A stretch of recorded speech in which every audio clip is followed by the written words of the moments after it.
Highway. రాత్రి సమయం కావడంతో వాహనాల రద్దీ లేదు. ఎలాగూ వెహికల్స్ రావట్లేదు కదా అని ఓ పేద రిక్షావాలా హైవే పైకి రిక్షా తొక్కుకుంటూ వచ్చేశాడు. సరిగ్గా అదే సమయంలో ఓ ట్రక్ శరవేగంగా అట్టే దూసుకొచ్చింది. ట్రక్ డ్రైవర్ రిక్షావాలాను గమనించేంత టైం లేదు. బ్రేక్ వేసేలోపే ప్రమాదం జరిగే పరిస్థితి వచ్చింది. సరిగ్గా అదే సమయంలో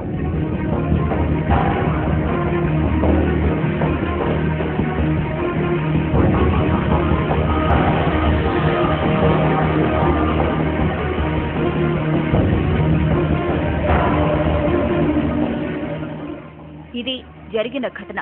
ట్రక్ డ్రైవర్ ఖచ్చితంగా ప్రమాదం జరిగిందని, తాను ఎవరినో గుద్దేశానని భావించి గబగబా ట్రక్ దిగి వచ్చాడు. అటు ఇటు అంతా చూశాడు. ఎక్కడా ఏమీ లేదు. ప్రమాదం జరిగిన ఆనవాళ్లు లేవు. అసలక్కడ ప్రమాదం జరిగితే కదా.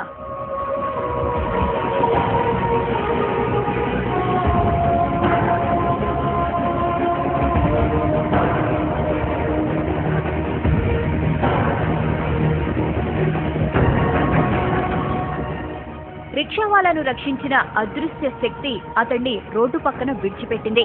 అతడు ఆరోగ్యంగా ఉన్నాడో లేదో తెలుసుకుంది. అతడు సరిగ్గానే ఉన్నాడని భావించి అక్కడి నుంచి మెల్లగా వెళ్లిపోయింది.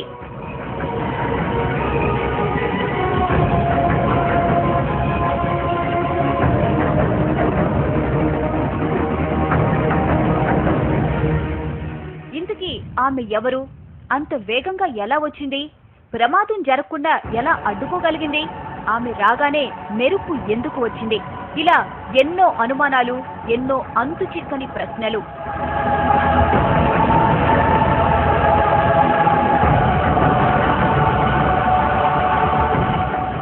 అంత వేగంగా మెరుపులా వచ్చింది కాబట్టి ఆమె ఖచ్చితంగా గ్రహాంతర వాసేనంటున్నారు కొందరు. గ్రహాంతర వాసే అయితే ప్రమాదం జరుగుతుందని ముందే ఎలా ఊహించిందని ప్రశ్నిస్తున్నారు ఇంకొందరు. అసలు గ్రహాంతర వాసికి మనిషిని రక్షించాల్సిన అవసరం ఏముందంటున్నారు. పైగా తల వరకు కప్పుకున్న డ్రెస్ కోడ్, నడక, నడత అన్ని మానవుల తరహాలోనే ఉన్నాయి. అందుకే ఆమె గ్రహాంతరవాసి అనేందుకు అవకాశాలు లేవంటున్నారు ఇంకొందరు.